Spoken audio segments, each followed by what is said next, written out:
What's going on, guys? Oh my Godzilla here with an exciting Godzilla figure review. Today we are taking a look at the Bandai Movie Monsters series Godzilla Store Exclusive Limited Megalon Retro Color version. Is that a long enough name for you? Guys, let's jump right in. Oh my god! Alrighty guys, so here he is, the retro color version of Megalon from Bandai. This is a Godzilla Store Exclusive. First of all, let's take a look at the tag. This is going to be the same image they used on the other tag, just kind of has the filter over it. We got 2023. I assume this is going to say Megalon from Godzilla vs. Megalon, retro color version. And you do have an English word down there, so I can read that one. And opening it up, I know all of these words, but I'll let you decide on your own if you believe me. Flipping it to the back, contrary to what we normally get, normally we kind of get like a shoulder or some spikes or something. We just have a silhouette of Megalon and just kind of a little chunk cut out, but kind of the same deal. Movie Monster series, Bandai, all that good stuff. Let's get this sleeved up. And we have protected the tag for everybody's favorite bomb-spitting bug. Anyways, guys, jumping into the figure himself. This guy is obviously going to be the same mold that we saw earlier in the year. That was this year, right? Last year. Oh my goodness, that was 2021, guys. Time is nothing to me. Here is the regular Megalon. So it's going to be the same sculpt as that one. I did not realize that was 2 years ago now.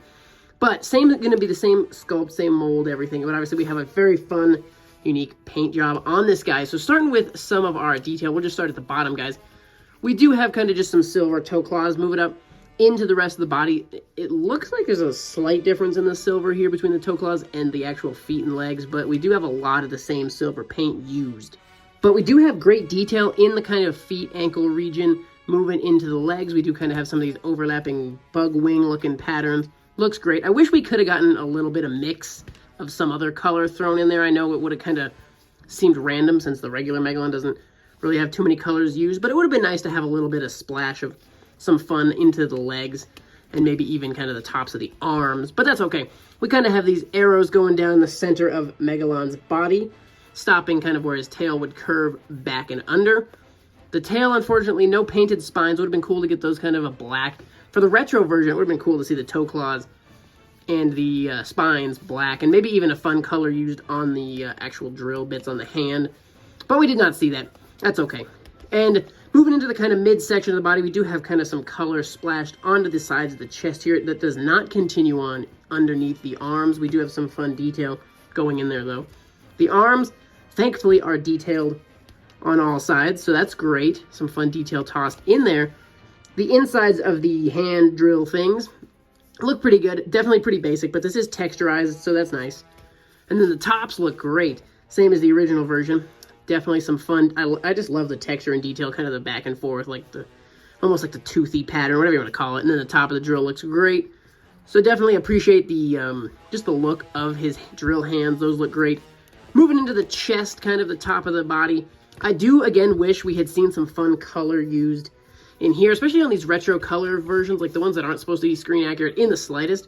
Just go big on them. I mean, I would have loved to see some color thrown in kind of on his frilly collar thing, whatever you want to call that. And then maybe even some color in on this detailed area that we kind of get right around the neck. But the detail is all there. The detail on this figure is definitely on point. So I definitely can appreciate that. Back of the head, pretty much nothing. But the back of the wings, guys, awesome. I think these wings look super great. I love the silver and the orange that we kind of get to see here and there, but it really shines on the wings. Almost makes me tempted to display this figure with his back to everybody. But I mean, obviously I won't. But it's definitely one of the best, coolest parts of this figure is those wings. It looks great. Looks pretty good on the standard version as well, but there's something different about that orange and silver. It just looks really fun. Into the face and the head, guys. So obviously, like we talked about, the back of the head is pretty much going to have nothing. The sides of the head are fairly undetailed too, but we do have kind of some light texture. So I'm glad it's not just like a straight flat. It does kind of have some of that little texturized goodies in there and a couple little angles here and there.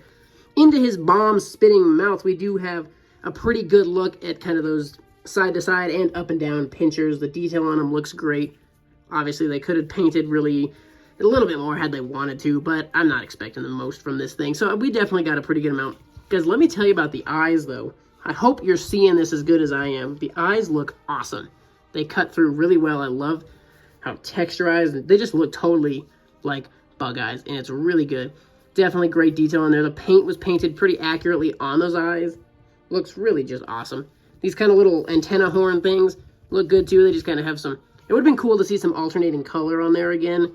Maybe like use the silver and then use a darker silver kind of for each little time it has a different nubbin, whatever you want to call it. Every ring has a different color, kind of just, like, you know, back and forth. That could have been kind of fun and cool also, but definitely not too bad. I really like how on the center horn, guys, we do see a transition from kind of the silvery gray that's used in the body into kind of a lighter silver, more like that of the hand. So it's kind of just transitions right up that horn. Looks pretty awesome. And they do kind of continue it on the back, so that's pretty good. Normally, sometimes they'd skimp out. This figure didn't really skimp out on anything other than the bottoms of the feet, but that's okay. But here it is, guys.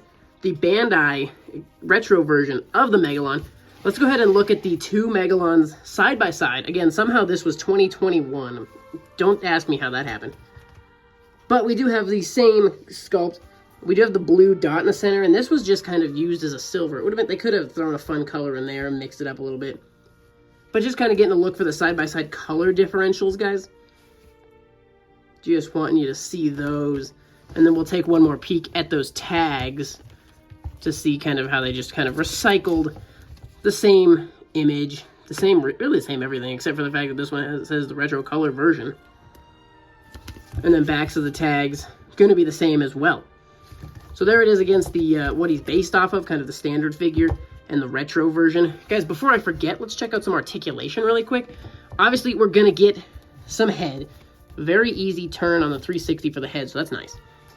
Arms are going to, you can kind of 360, and you do have to kind of pull them out a little bit so they don't scratch that leg right at this point. Do we have leg? We do have leg, surprisingly enough. No tail, so 5 points of articulation. That's pretty nice, honestly. At this point with Bandai, 5 points of articulation is pretty good, considering a lot of figures I feel like have been giving us less. So 5 is okay. I don't really know where else we could have gotten articulation. It would have been cool to see the wings fold out, but that's probably asking a little too much. So 5 points of articulation is definitely not too bad. You guys, wanting to go ahead and show him off against one other figure just so you get a scale for him against the Godzilla. This is the Bandai Toy Dream Project 1975 Godzilla. Just wanting to give you a little size comparison. Show him off side by side with the King of the Monsters, whose tag never wants to stay in the sleeve. So there he is against Godzilla. The sizing's fine for me. Doesn't bother me at all. Being a Godzilla Store exclusive, guys, really the only way to get this figure is through the Godzilla Store, unless you want to get it secondhand. So I know you can use their buy service, but I tried to sign up for that one time, and it was totally crazy and smarter than me, so I couldn't do it. So I've still kept using Zen Market for this guy. So I picked this up through Zen Market, used DHL to ship it. Zen Market's a proxy, so they bought it for me, and then it was shipped to them, and then from there, they shipped it to me. Worked pretty quick. I got it very quickly. I'm definitely happy about that. Zen Market actually took a little while to process it, but as soon as they handed it off to DHL, it got here in no time. So guys, let me know your thoughts in the comment section below on the retro color version of Megalon. Which version do you think is cooler, the retro or the standard? I definitely would love to know. I'm glad they did this. It's very fun to get a new look at Megalon. We don't see too much Megalon action anyways. Doesn't get a lot of love in the figure world. So I'm definitely glad we got another version of here. Definitely fun. So let me know your thoughts on it in the comment section below. Guys, thank you so much for watching. Stay tuned for more, and we'll see you in the next one.